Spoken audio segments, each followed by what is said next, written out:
Whistlegraph is an evolving group of artists and performers, currently consisting of Jeffrey Alan Scudder, Alex Freundlich, and Camille Klein.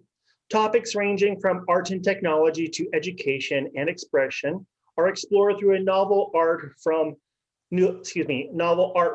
combining drawing and live performance called whistlegraphing. Developed by American artist, software developer, and lecturer Jeffrey Alan Scudder in 2019, whistlegraphs are memorizable hybrids of poetry, painting, storytelling, and music, inviting both artists and audiences to reconsider what qualities should be valued in each of these fields. Examples can be seen on the Whistlegraph TikTok account, which operates a shared sketchbook for the Ashland-based group. Frequent collaborators include artists Ella Fleck, Niki Stebbins, Matt Doyle, Anastasia Lewis, Adam Schwarz, Ash Nerve, and an online community of artists and fans who keep up with the practice. You can find them in person on Saturdays through June 12th in Ashland, Oregon's Lithia Park at 21 Winburn Way from 11 a.m. to 1:30 p.m. as part of our free family days, supported by a generous grant from the Rotary Club of Ashland. Please join me in welcoming Jeffrey, Alex, and Camille. Hello, Whistlegraph. Hey, Scott. How's it going? Very well. How are you guys doing today? We're good. I'm Jeffrey. I'm Alex. I'm Camille. Thank you for being with us. I have made you guys co-hosts so you can share your screen and take over whenever you are ready. Okay, cool. Thanks, Scott. Guys, I'm gonna switch cameras because most of our lecture is actually going to be us drawing, and so we're gonna say hi now with our faces. I'm about to switch over, and so you won't see our faces for most of the time, but you'll still hear our voices. I have the chat open, so let me know if anything is weird or if you can hear us or anything's wonky. Well, let me go ahead and do that now.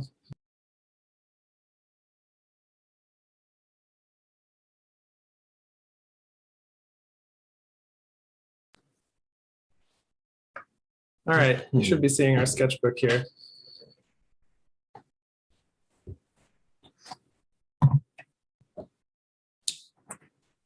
So as Scott was saying, we're Whistlegraph, and we're currently participating in something called Art Beyond, which is probably why a lot of you are here in the audience. And what we're doing is we're actually giving out sketchbooks at the park. And these sketchbooks have little covers that we designed so that they can be decorated. This is what they look like. This is the type of sketchbook. It's a Midori staple bound. And as I was saying, my name is Jeffrey. Whoop.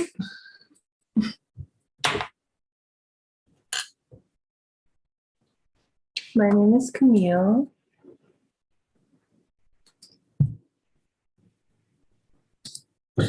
And my name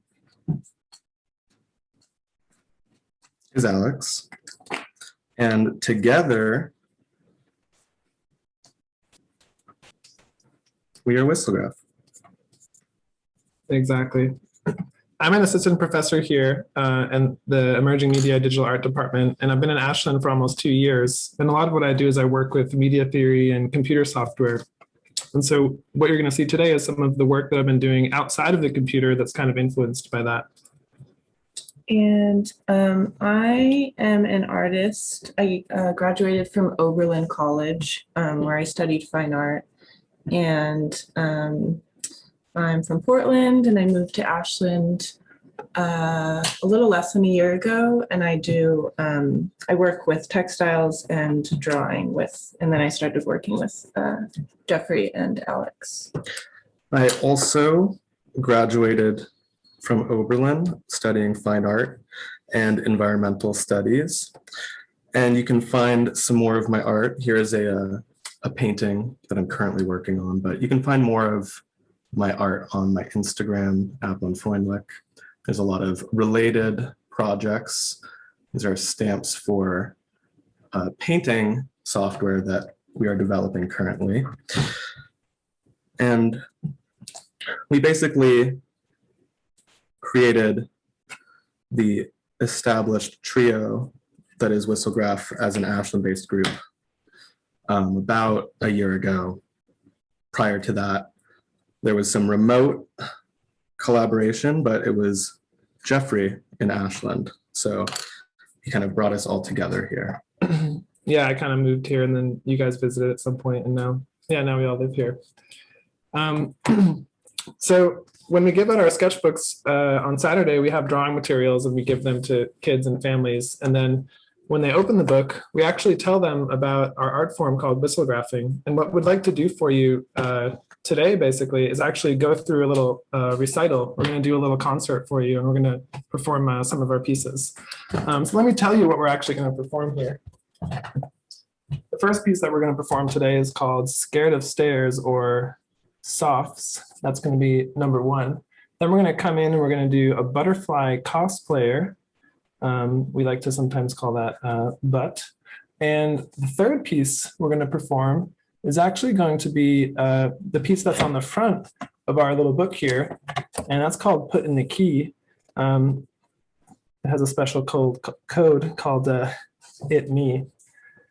After that, we're going to come in and perform one of our sort of smash hits, What's Inside Your Heart, which is really cool. It's a 3-way piece. Then we're going to do a little bit of games. I'm going to talk about stochasticism and some drawing games and things like that. So we're going to have some games. Following games, we're going to give you all a sad panda. Sad panda can be very sad. And then after that, we're going to actually perform for you a sequence of 3 different pieces. So we're going to perform 3 works in sequence, 3 of our more difficult works. So 3 sort of highly skilled whistlegraph pieces. And after that, we're going to have a little conclusion, a whistlegraph that's called Grow. And then we'll have a Q&A. And this whole thing should probably just take about 15 or 20 minutes, our program today. So yeah, I think maybe we should get started, you guys. Mm-hmm.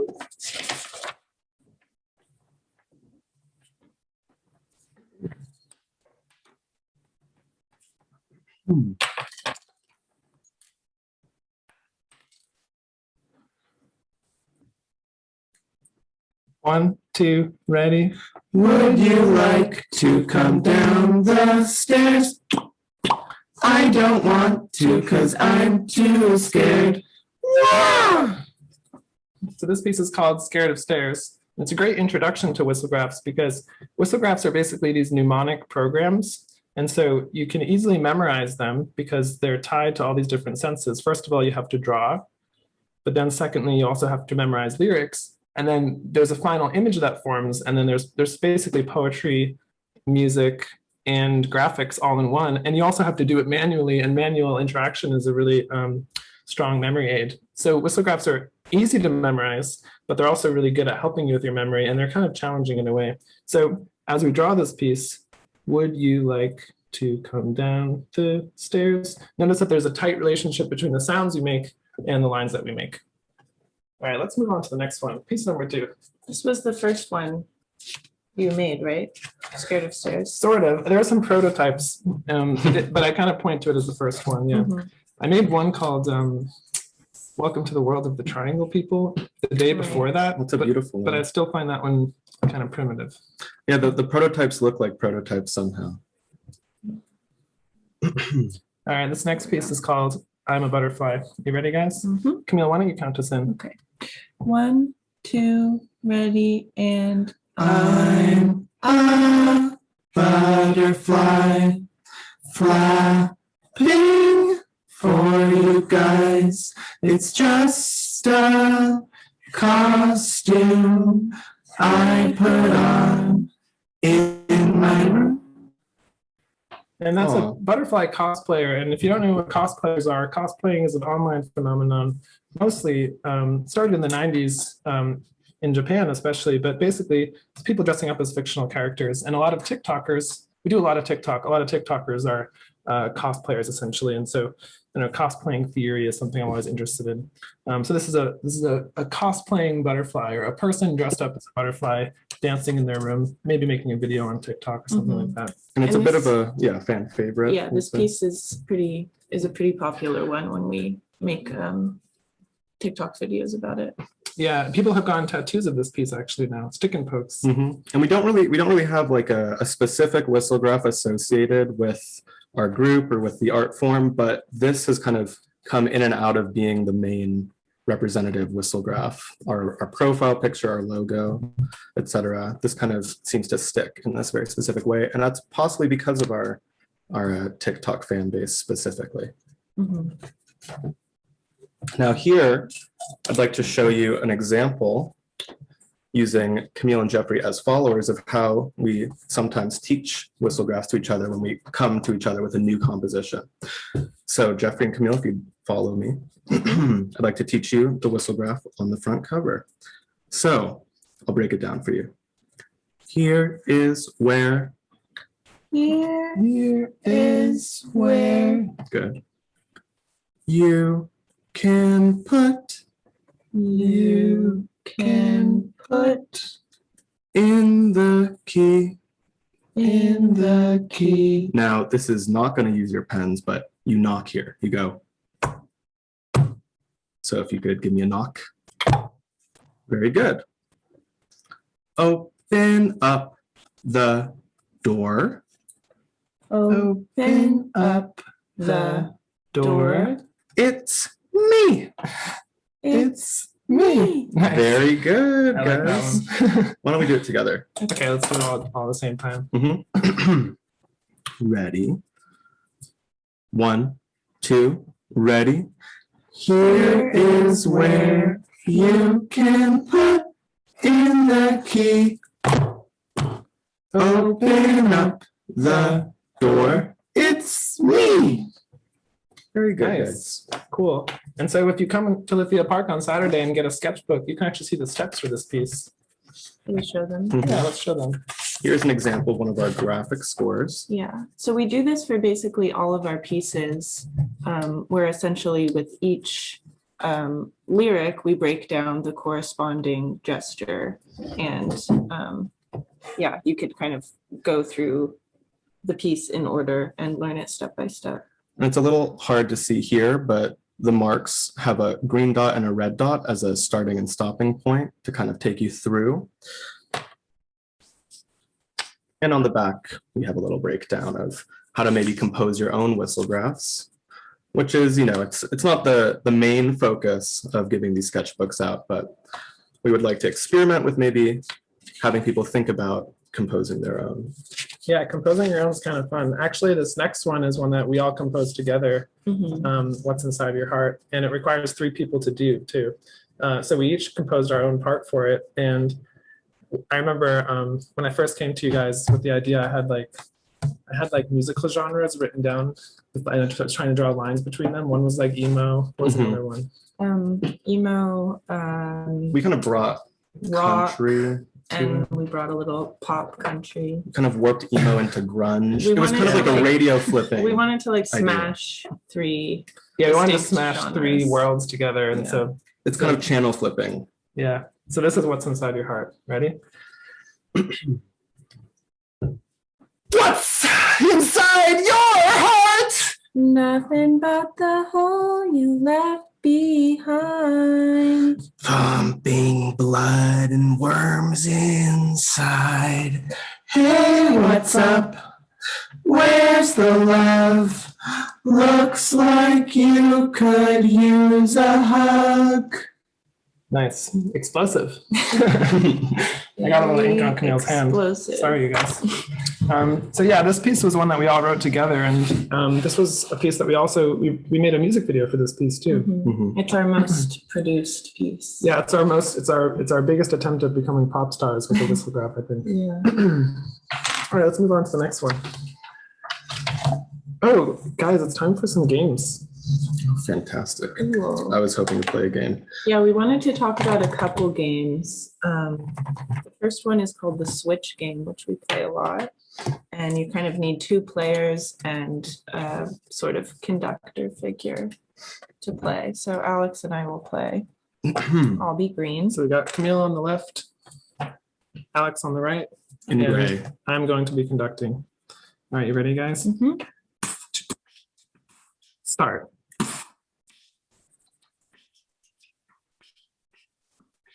switch, switch, switch.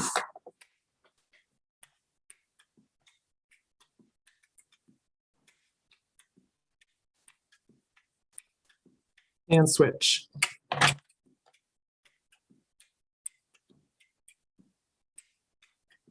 And switch again.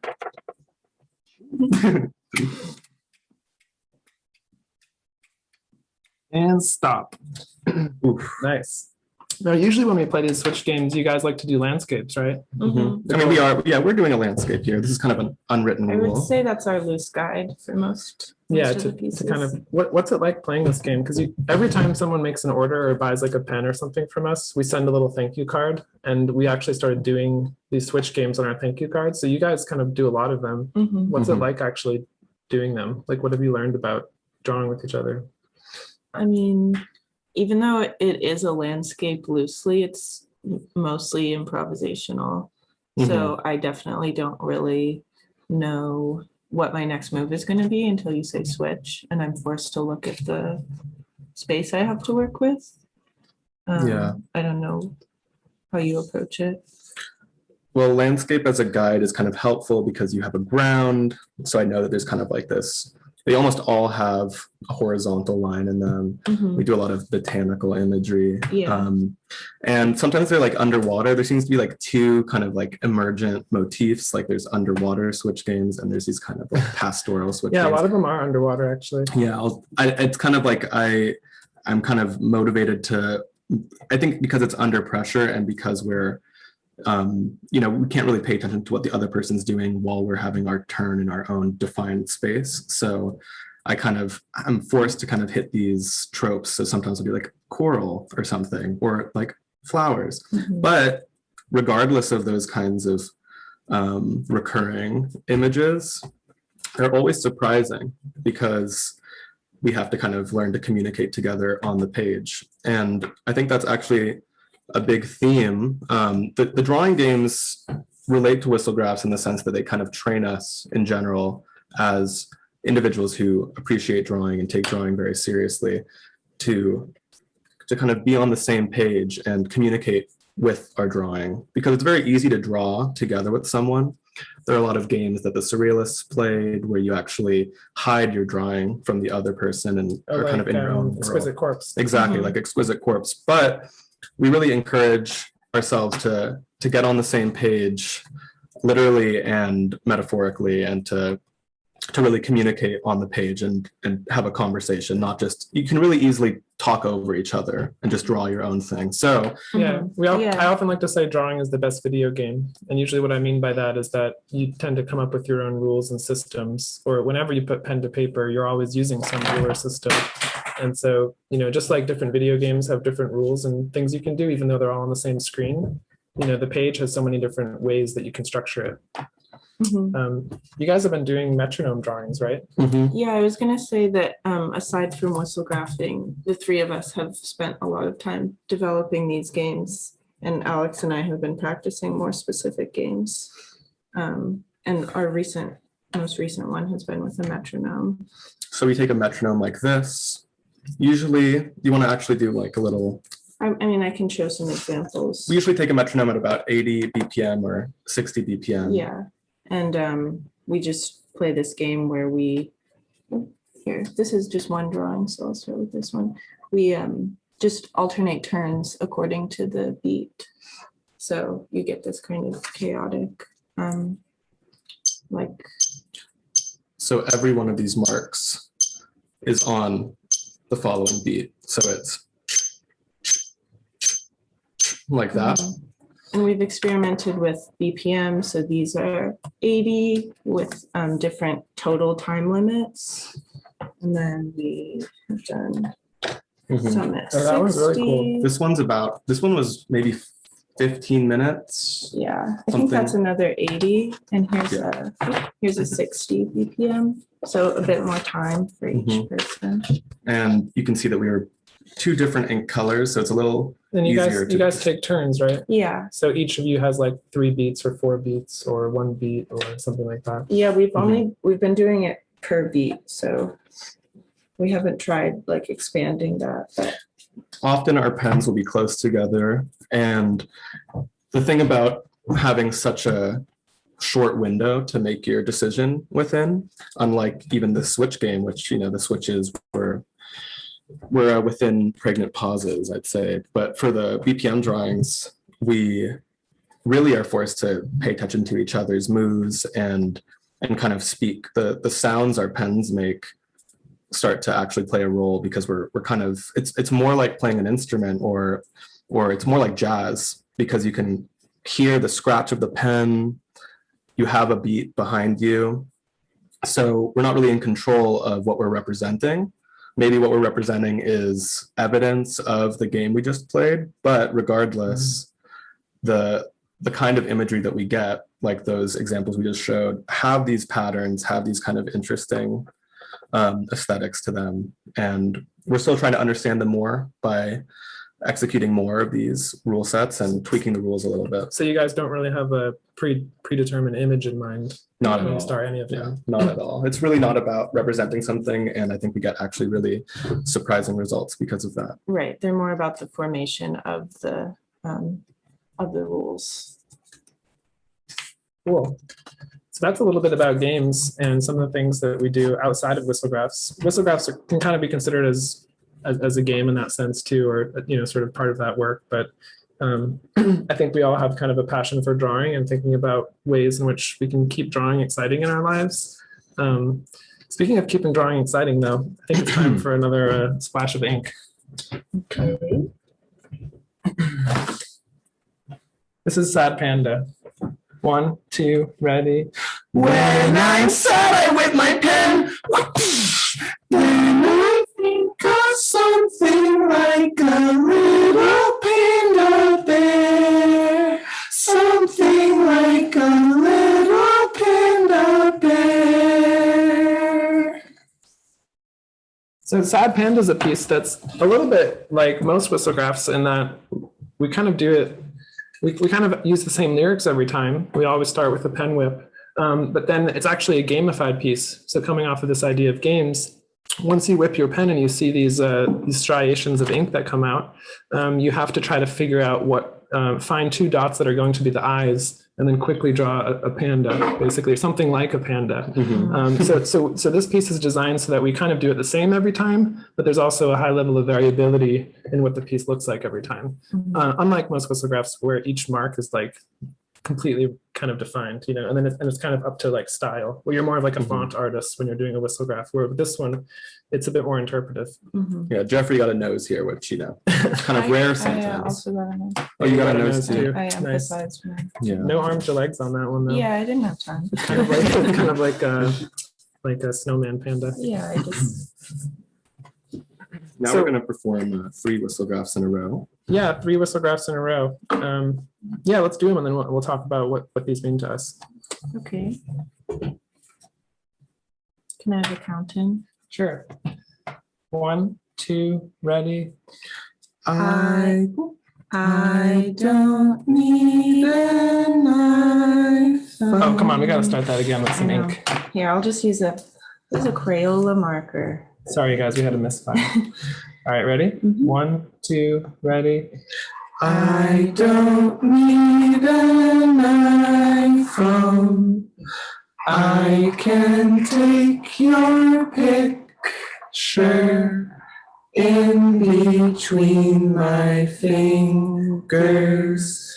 Factory cookie cutter personalities, we must break free from the states that we're in.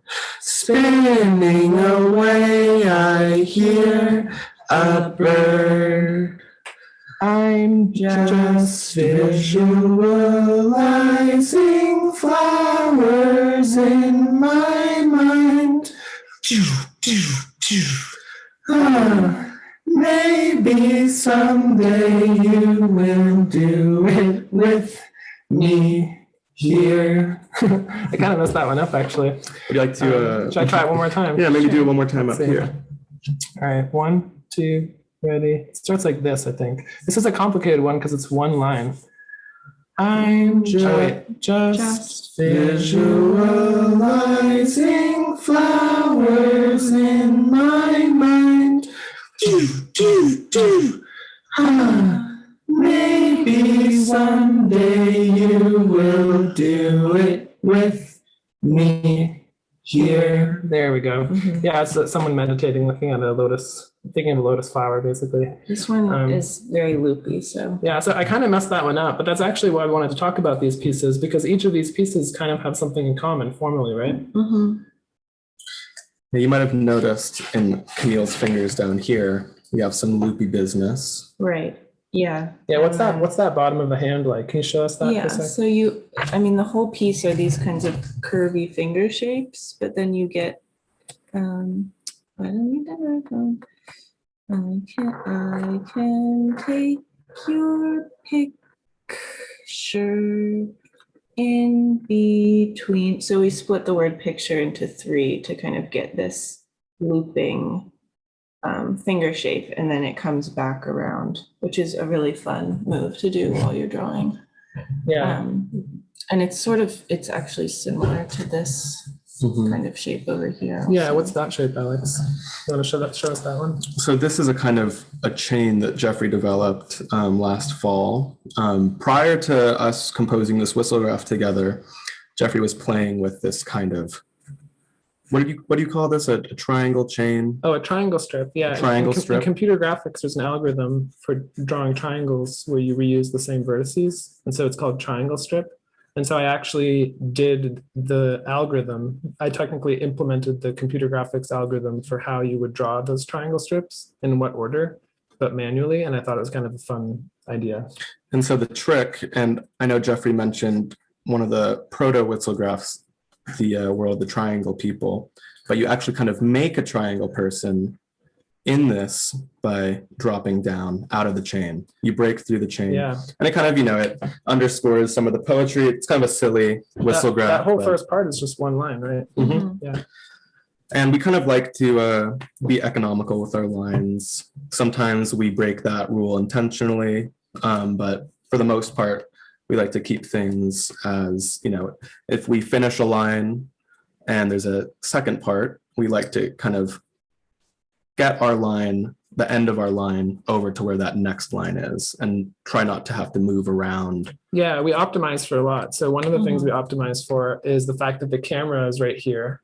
And so if we're drawing from right to left, we're going to be covering the drawing. And so as a manual art form, we want to usually go from left to right if we're right-handed.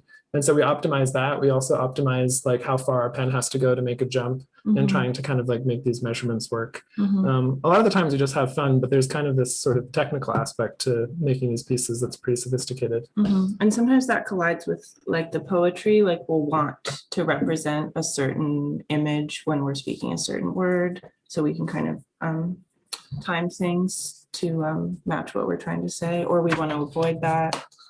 Sort of like a choice we make on every piece. We'll become attached to a lyric or attached to an image, and we try to, in composing these, we try to keep the relationship between the image and the song tight from the beginning, and not let one dominate the other. It's kind of a balancing act that can result in some really interesting marks and interesting poetry, but sometimes an image or a line of poetry or a melody is a little bit more important to us, and we really work hard to problem solve what's lagging behind. Ideally, the art form would combine poetry, drawing, and the melody sort of, and they're all kind of on the same plane. But I think a lot of the times the way we make decisions, it's the melody that seems to be a little bit more up in the air. Maybe because none of us are like really trained musicians, but usually we'll be more likely to change the melody, but not necessarily the syllable count or the marks for a piece. That's kind of the last variable thing. So yeah, it's kind of interesting. Like, we're trying, it's kind of a compression algorithm, a little bit like haiku. We're trying to kind of make the simplest but most meaningful poetry and drawing, and also make it memorizable. And, we're not professional musicians, but we are semi-professional whistlegraphers. And That's true. Part of what that means for us is, it's not like being a professional illustrator necessarily.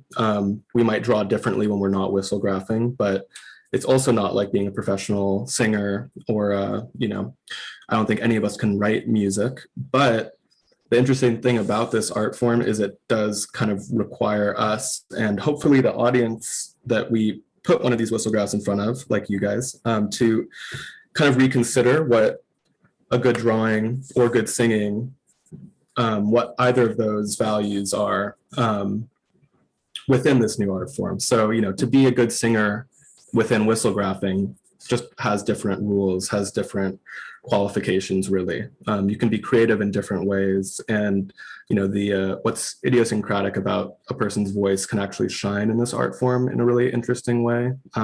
We got a lot of interesting feedback from our TikTok audience about this as well. Sometimes they really like our harmonies. None of us are trained. They're kind of interesting. There's a lot of interesting feedback.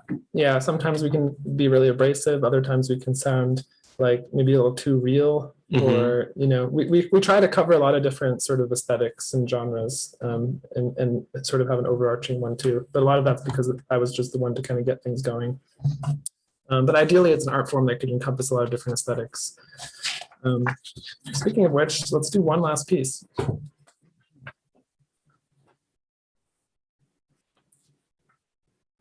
It's time to grow into something new.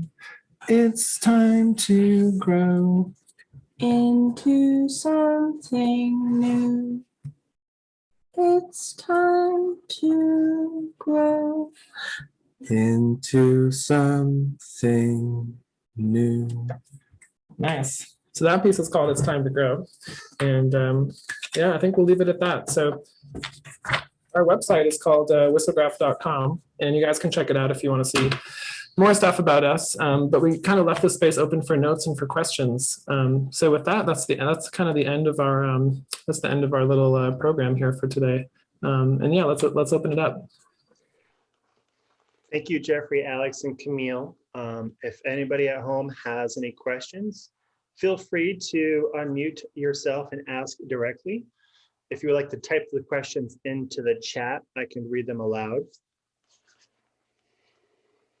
And if nobody's jumping in right away, I have some questions. So Sure. Jeff, you've been in Ashland for a couple of years now, and as you all informed us, Alex and Camille, you've been here for a little less than a year. How did you guys meet? That's a great question. Yeah, how did we meet? I don't know. Do you want to take that one, Alex? Sure. We all have different stories, I guess. But yeah, Alex met me because he emailed me, so maybe you can start. Yeah, Camille and I were both attending Oberlin at this time. This was about 2017 or 2018. Yeah, that's how Alex and I met. We both were in the same art program. And I was taking a digital painting course with this artist, Jacob Chiacci, and he was interested in Jeffrey's practice and invited Jeffrey for a virtual lecture, kind of a proto Zoom lecture kind of thing, and gave us some resources to look into his practice beforehand. And I was really interested in his practice. I wanted to reach out to him and just see. I really had the goal of just talking and collaborating. And I think it was a year later when I was closer to graduating that I was invited by Jeffrey to attend a lecture he was giving in LA, where I'm from.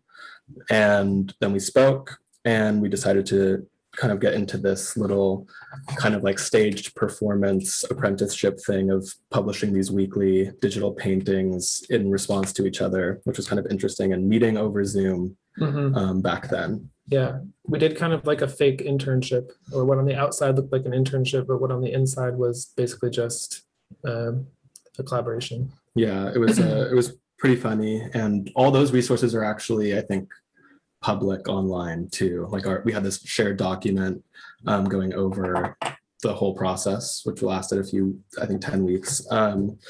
And around that time, Camille and I were taking some of the exercises that Jeffrey was giving me, like keeping a regular sketchbook. I had kept sketchbooks throughout college, and sketchbooks really aren't just about drawing for me. They're also about jotting down plans for sculptures or installations and text. And, it can be a hybrid of a journal and a drawing sketchbook, etc. But Jeffrey was like, you should make a completed drawing every day in your sketchbook, which was kind of like a disciplined activity I hadn't really tried out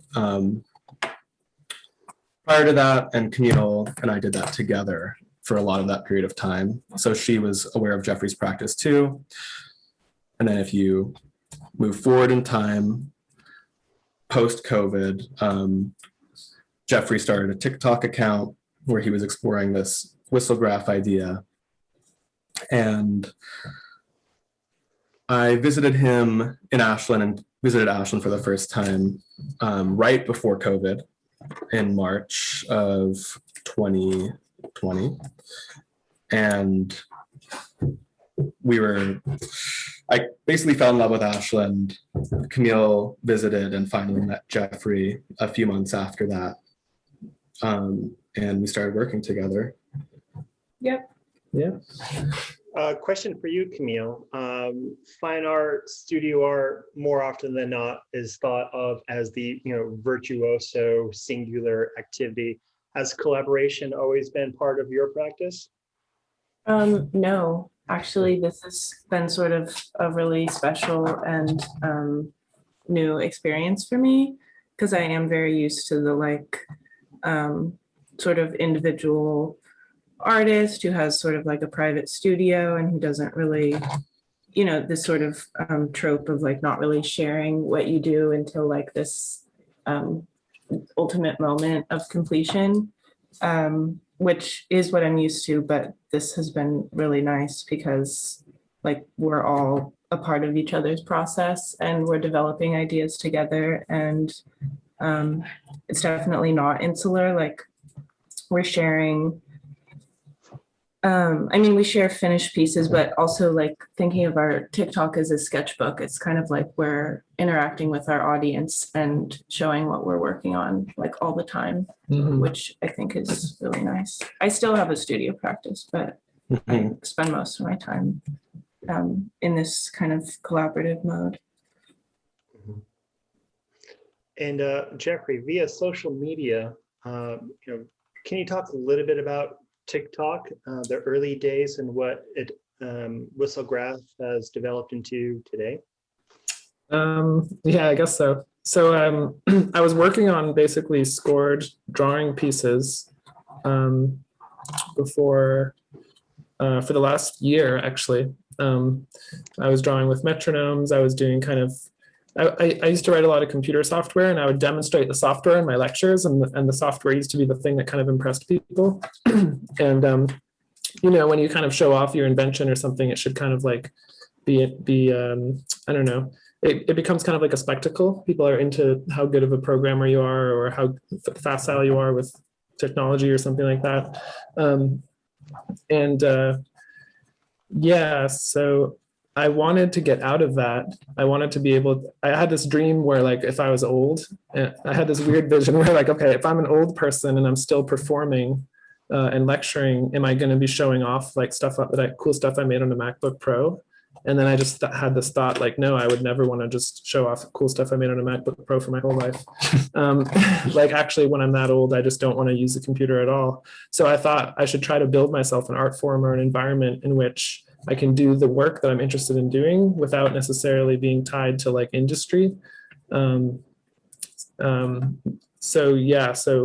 know this is a creative industries discussion, but basically Whistlegraph is trying to sort of leave one aspect or object or artifact of industry in my life and replace it with another one, which is an older one, which is basically just making lines and drawing on paper. But really whistlegraphs can exist anywhere where lines are made. And so I basically just looked at what social network was the most, had the most free attention. when I moved here and was like, okay, I'll do that for this project. So TikTok wasn't really like a cultural choice. It was just a by the numbers choice. Because I decided I wanted to just have something more open than public facing as opposed to facing the art world and academia, which is what I usually was doing. There's a question. So the early days of TikTok, I was like experimenting, but I kind of came in there with a mission. But that's kind of so yeah. Just to kind of answer the question, like it was mostly me. I was kind of exploring this stuff. I go live on TikTok a lot. I was interacting a lot with people, a lot of different ages. You know, kids as young as 12, grown-ups as old as like 60. You know, TikTok is a wide demographic, and so I was trying to treat everyone the same and kind of learn also how to negotiate having an audience in a public and how I had to boil my ideas down or distill them down so they could understand them. That was a big part of the sort of initial journey, is like whether it was even possible in a network like that to like get my ideas across. Thanks, Jeffrey. There's a comment and question in the chat, which I will read aloud. What you've shown has a playful and sing-songy appeal, which I enjoy. Your whistlegraphs provide scope for the imagination and a playful creative liberty that fills a void. You talked about reaching for other aesthetics and genres. Would you consider doing anything similar to a staccato rap? And what is your target audience, and have you found whistlegraphing to reach unexpected audiences? We have considered things. What's like staccato that. rap? I don't know. staccato Yeah, rap? what's staccato rap? That sounds cool. Should we do it? What's, yeah, specifically, I think we'll do it.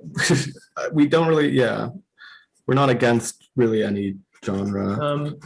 What's our target audience? I don't know, Camille, what do you think our target audience is? I mean, I was going to say when you were answering the TikTok question that our kind of focus on TikTok is maybe not the original intention for Whistlegraph. Like the fact that we're constrained by a time limit, and the fact that we are reaching maybe really young kids that use TikTok wasn't necessarily like the art form is bigger than that. But I would say that maybe our goal, we do reach some percentage of on TikTok, which is maybe like college age, like art students, or maybe younger, maybe like high school kids interested in art. The question can kind of be answered on like a video by video basis, because sometimes we'll specifically make a video thinking it's going to appeal to 6-year-olds, and it does. And so we have a video called which we hate make. We have a piece that we actually hate doing. Jeffrey actually loves doing it. It's such a I love doing it personally, but it's such a low bar to hit. It's called Artsy Math. And basically we like do this like goofy sort of Dadaist math problems, and we're like screaming and stuff. And so those videos are always really, really popular for us, like so much that we could probably have a whole account that's just about artsy math.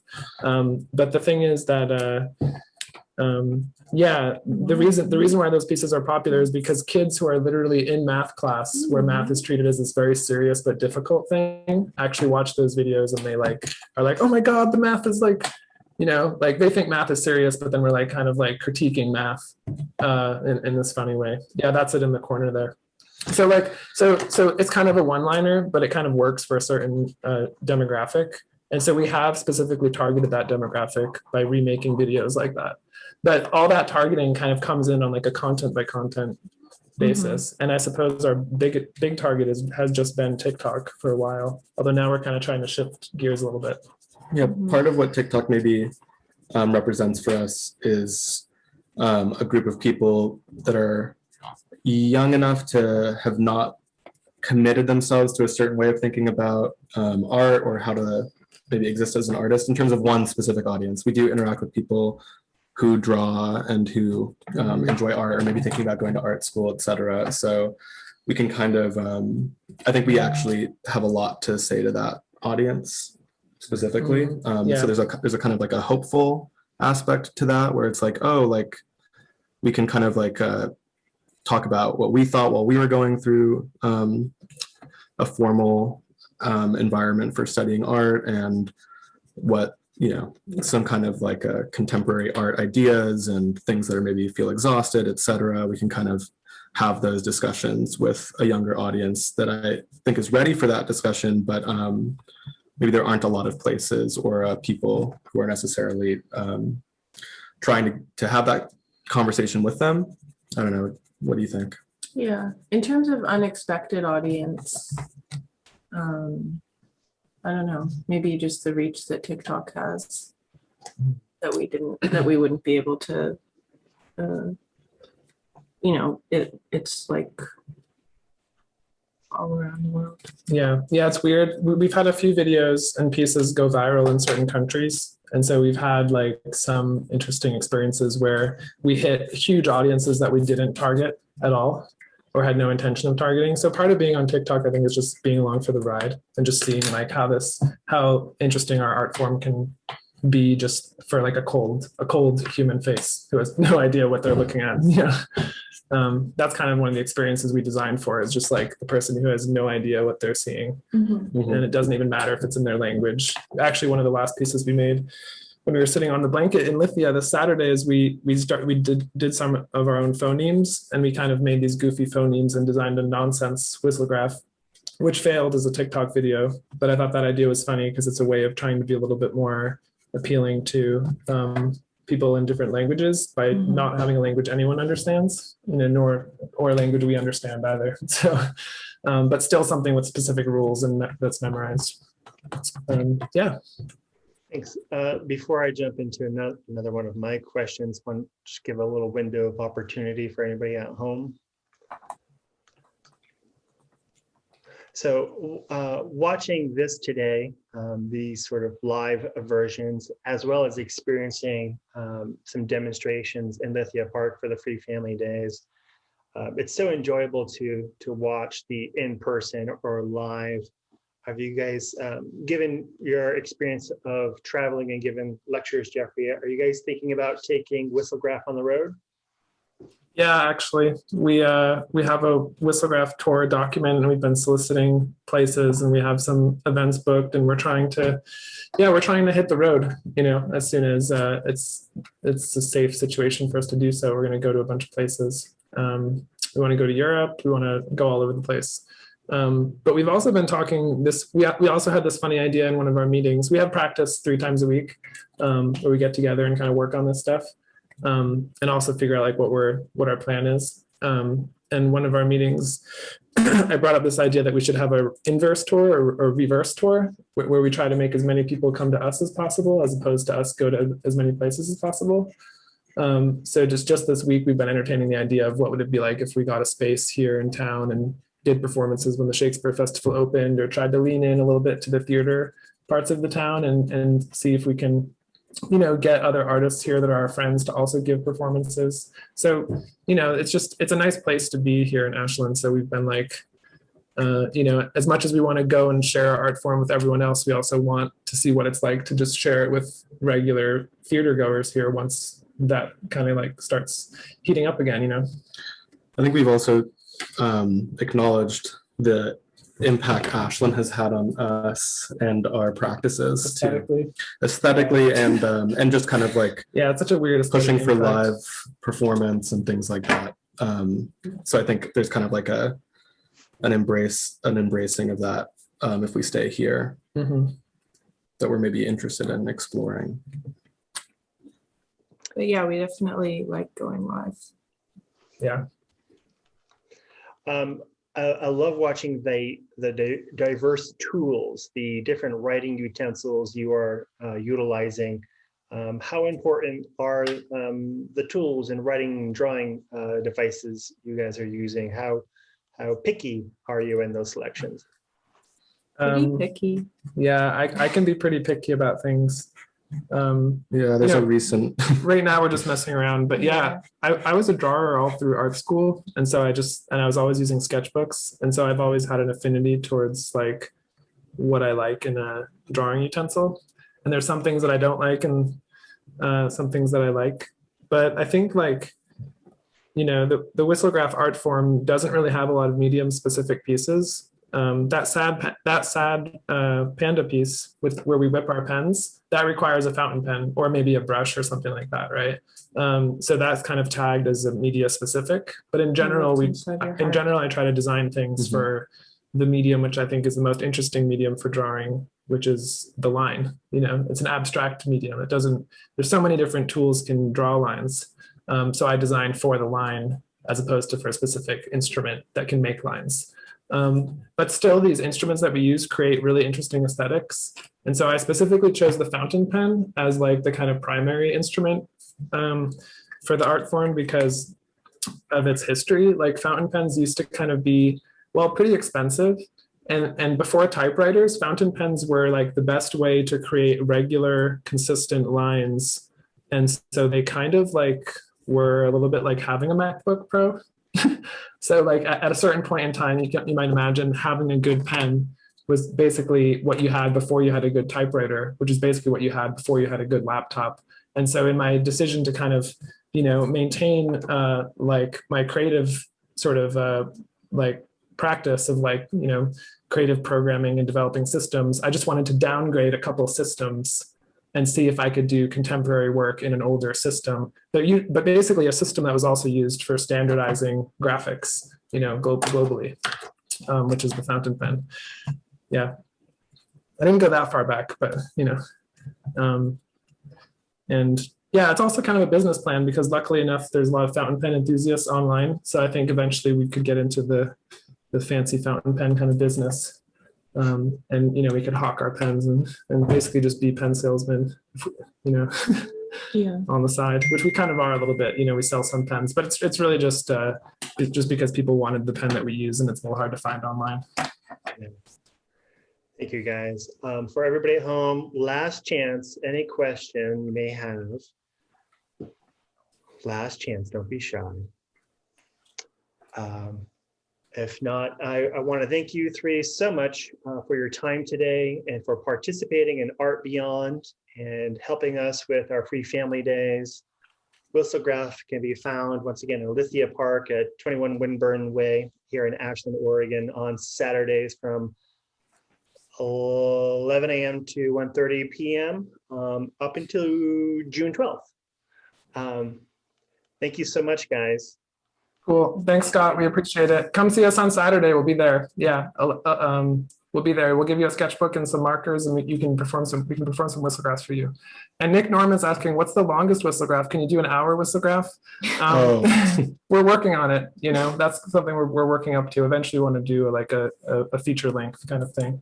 But thanks for the question, Nick. All right. We'll see you guys later. Bye. Bye-bye. Thanks, Scott. Yeah, thank you for having us.